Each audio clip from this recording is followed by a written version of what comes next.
Ben, bonjour à toutes et à tous. C'est un grand honneur, ça tombe bien parce que j'ai été intronisé président d'honneur, mais c'est un grand honneur pour moi de présider ces journées. Je vous souhaite en tout cas la bienvenue, même dans ces circonstances particulières. Mais enfin, j'ai devant moi une salle quasi comble. Et puis je vois que vous êtes quand même oui, 84 déjà. Bon, ça va progresser. Bon, tout le monde ne me connaît pas. J'imagine que vous nous demandez quelle est ma légitimité pour être ce président d'honneur. Ben, je vous ai remis un rapide résumé de ma carrière. Elle a commencé après mes études en 1978. Et là, j'ai été à l'hôpital Saint-Louis, chef de clinique pour les urgences. Monsieur Boiron travaillait au ministère des Universités. Il avait créé ce poste de chef de clinique aux urgences de l'hôpital Saint-Louis. Et je suis resté 7 ans à l'hôpital Saint-Louis, ensuite avant d'aller comme chef d'oncologie à l'hôpital Foch à Suresnes, pour terminer ensuite pendant 20 ans, pour près de 20 ans à l'Institut Curie comme chef du département d'oncologie. Je suis maintenant en retraite active. Alors, je me suis posé la question pour débuter ces journées, essayer de réfléchir à ce qui m'avait vraiment impressionné pendant ces 7 années à l'hôpital Saint-Louis. J'ai trouvé 2 personnalités qui ont été très fortes dans ma carrière et dans l'explication de cette pathologie mammaire qu'on va revoir ensemble. Le premier, c'est Michel Boiron. Michel Boiron, c'était le professeur d'hématologie qui était le successeur de professeur Jean Bernard. Quand je l'ai connu, il était chef de service de la consultation de médecine et des urgences. C'est comme ça que je suis venu chez lui.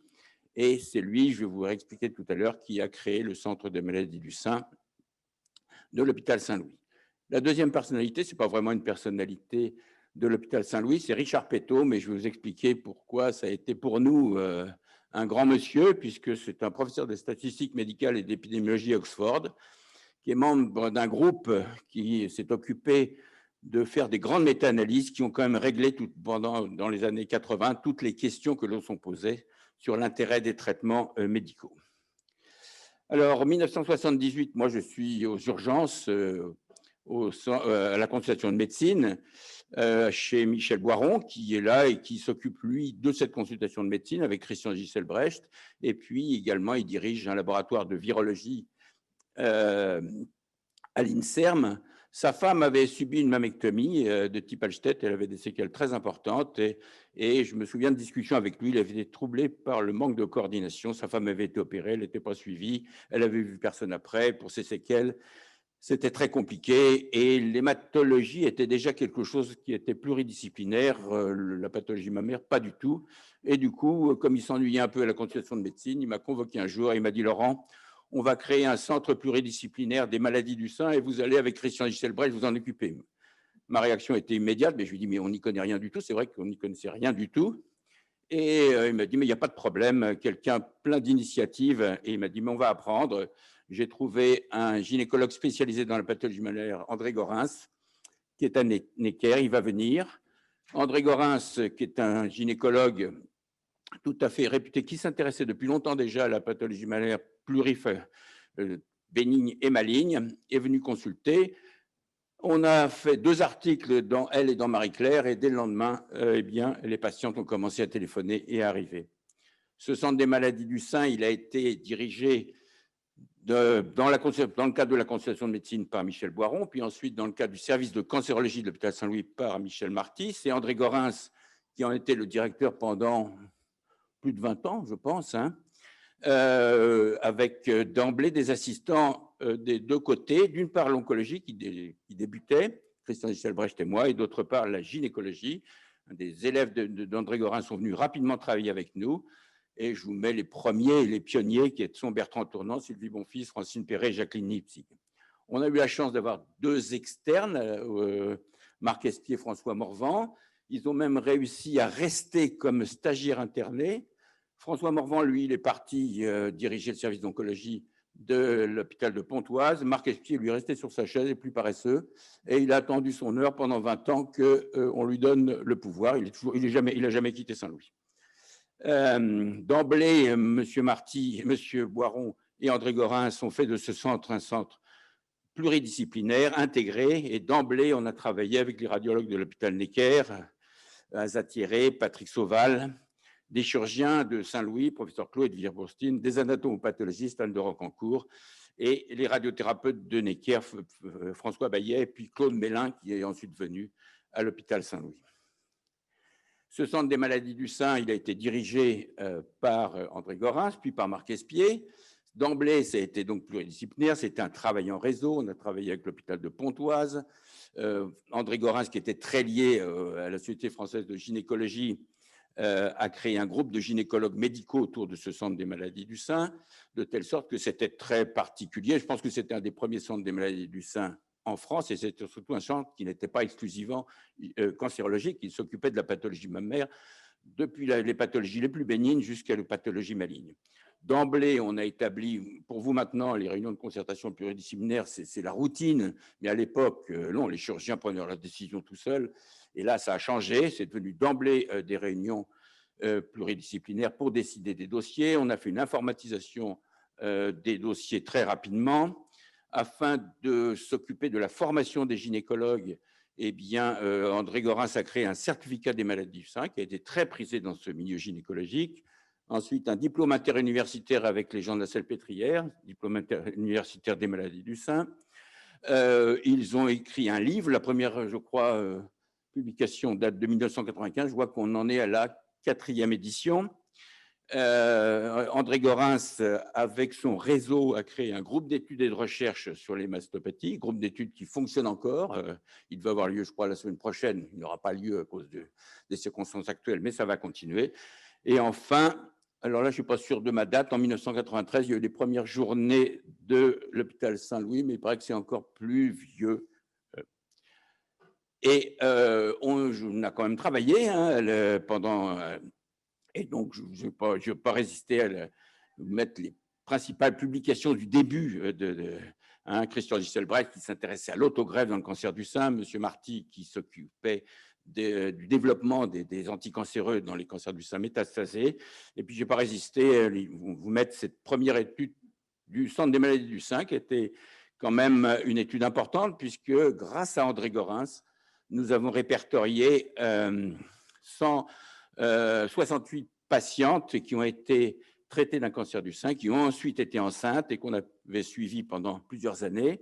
On a récupéré ces dossiers, on a pu les appareiller avec des dossiers témoins de femmes avec le même type de cancer du sein, même traitement, mais qui n'ont pas été enceintes. Et c'était une des premières études françaises publiées dans la presse médicale qui a montré qu'en fait, le fait d'être enceinte après traitement d'un cancer du sein ne modifiait pas la survie. Ces études ont été ensuite largement reprises par d'autres études, par des méta-analyses qui ont confirmé qu'il n'y a pas d'aggravation du pronostic.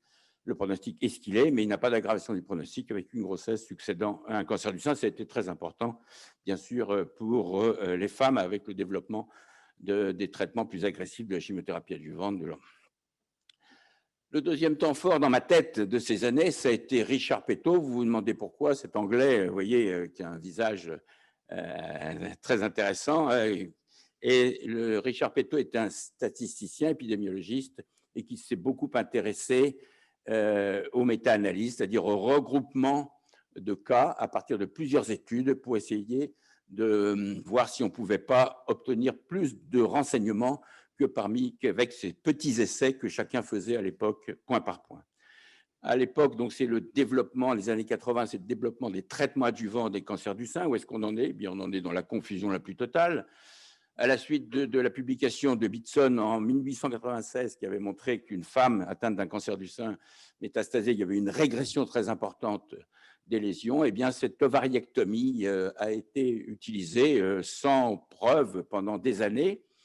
Il y a eu quelques études randomisées avec peu de cas dans les années 60-70.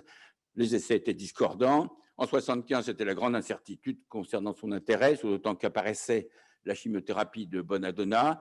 Et c'est grâce à Richard Peto en 1985 que là, on y a vu plus clair sur la place de cette ovariectomie adjuvante. C'était encore plus fort son rôle pour la chimiothérapie adjuvante.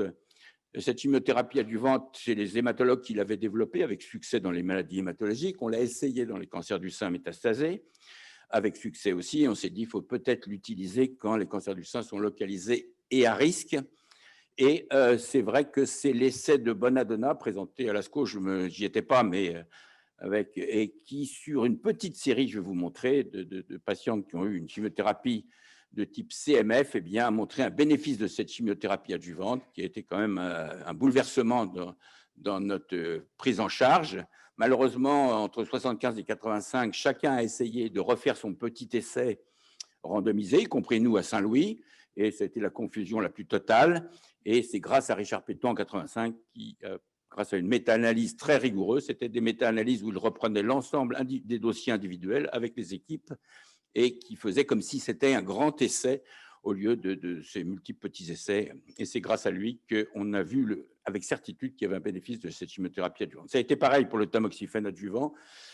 Il y a eu son AMM en 86 à la suite d'une étude positive. Il y a eu des essais discordants et c'est Pétot qui a réglé le problème de la véritable place du tamoxifène adjuvant dans sa méta-analyse de 88.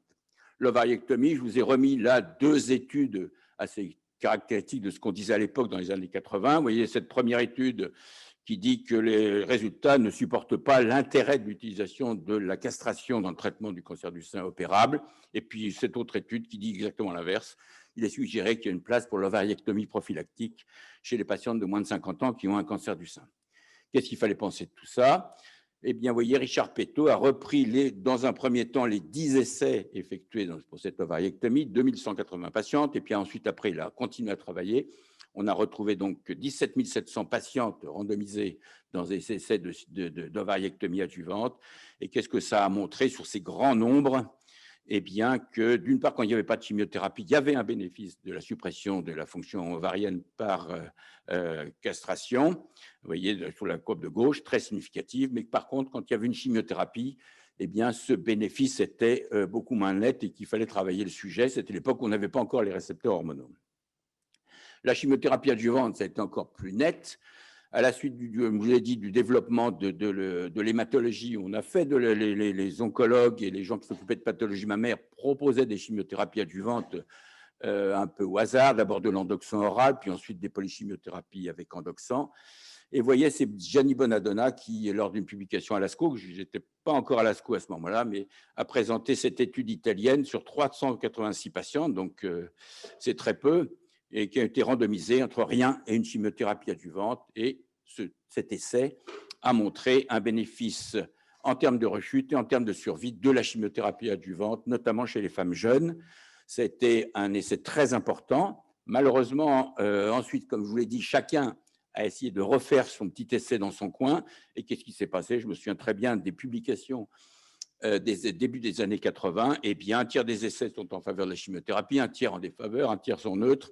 Et il y avait de grandes invectives des partisans et des opposants de la chimiothérapie adjuvante dans le cancer du sein. Plus personne ne savait ce qu'il fallait faire. Pétot nous a dit, mais de toute façon, tout ça est nul. Quand on a un bénéfice de 5% pour une durée moyenne un risque de rechute de 50%, il ne faut pas 300 patientes pour démontrer quelque chose de vrai, il faut plusieurs milliers de patientes.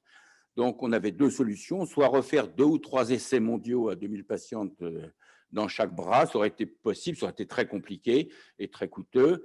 Et Richard Pétot a décidé de reprendre tous les essais qui avaient été effectués, patiente par patiente, et de faire une méta-analyse de tous ces essais. S'il y avait vraiment un élément clair, on ne reprenait pas le problème de la chimiothérapie adjuvante. Si c'était discordant, eh bien, il fallait refaire les essais. Cette méta-analyse, vous voyez, a montré très clairement qu'il y avait un bénéfice de la chimiothérapie adjuvante chez les femmes de moins de 50 ans, ce sont les courbes d'en haut, en récidive et en survie. Et même chez les femmes plus âgées, le bénéfice était moins important, mais il était significatif. Mais vous voyez que pour montrer des bénéfices en survie comme ceux des femmes de plus de 50 ans, il faut bien sûr avoir beaucoup de patientes et pas ces petits essais à 200 ou 300 patientes. Là, la méta-analyse de Pétot, elle a comporté jusqu'à 10 000 patientes. Et donc, ça a été tout à fait déterminant. À partir de cette méta-analyse, il a été décidé qu'on ne randomiserait plus le bénéfice éventuel de la chimiothérapie et qu'on s'occuperait de savoir quel médicament utiliser. Le bénéfice était établi et qu'on s'occuperait de savoir quel médicament utiliser, quelle durée. Et donc, ça a été très important. C'était la même chose pour le tamoxifène adjuvant. Comme c'est l'industrie qui s'occupait du tamoxifène, là, c'était mieux fait au départ avec des essais plus importants. Vous voyez, 1000, 2000 patientes. Néanmoins, le bénéfice du tamoxifène, indépendamment des récepteurs, comme c'était publié au départ, il était faible et donc c'était déjà discordant. On ne voyait pas de bénéfice en survie, on voyait un bénéfice en survie sans récidive, sans bénéfice en survie.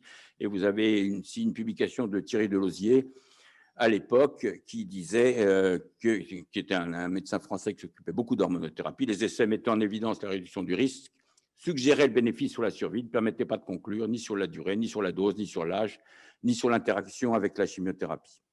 Eh bien, c'est la méta-analyse de Peto qui a repris, là, vous voyez, 28 000 patientes, c'est quand même tout à fait extraordinaire le travail qu'ont effectué ces Anglais, qui a montré définitivement qu'il y avait un bénéfice du tamoxifène adjuvant en récidive et en survie. Et donc, on a clos le problème à partir de cette méta-analyse. Tamoxifène 5 ans est devenu la norme dans le monde entier. Et on s'est intéressé ensuite de voir, en fonction des récepteurs hormonaux, en fonction de la chimiothérapie, on a posé d'autres questions.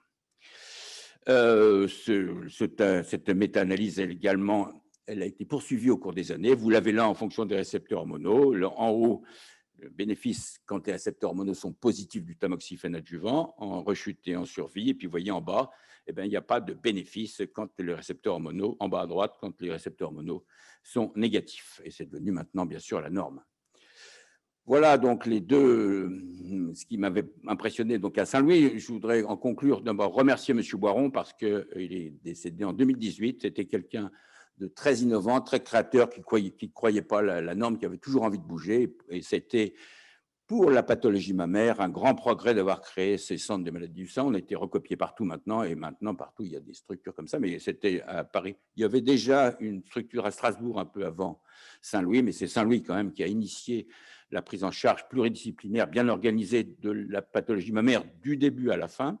Je remercie Richard Peto pour nous avoir appris à évaluer nos pratiques. C'est grâce à lui qu'à un moment donné où on était complètement perdu, eh bien, il nous a permis d'y voir plus clair par ces méta-analyses très structurées. C'est dommage que le professeur Raoult n'ait pas été stagiaire chez lui. Je voudrais remercier André Gorens et Michel Marty d'avoir fait vivre ce centre de la maladie du sein. André Gorens avait une aura très importante dans le milieu gynécologique et grâce à lui, eh bien, ce centre s'est remarquablement développé. Il devient maintenant un centre de référence national. Je remercie bien sûr toutes ces gentilles assistantes et assistants que j'ai bien connus, Caroline, Sylvie, Louis, Jean-Marc Extra, Véronique Diras, Paul Cotu et puis bien d'autres, qui assurent la continuité de ce qu'on appelle maintenant le Cénopôle, c'est plus, je crois, le centre de maladie du sein. Merci à Marc Espier. Marc Espier, ben, en fait, il a attendu sur sa chaise depuis le début, depuis son externat, et en fait, il a eu raison, qu'au bout de 20 ans, on lui a donné la place. C'est vrai que depuis 20 ans maintenant, il dirige ce centre des maladies du sein et l'a fait progresser, l'a fait reconnaître dans le monde entier. Je vois qu'il y a même des gens, des étrangers qui sont là avec nous ce matin, hors Europe. Donc, en tout cas, Marc, merci, et puis merci pour cette invitation. Merci à vous toutes d'avoir écouté cette histoire d'anciens combattants, et je souhaite longue vie au Centre des maladies du sein et à ces journées. Merci beaucoup.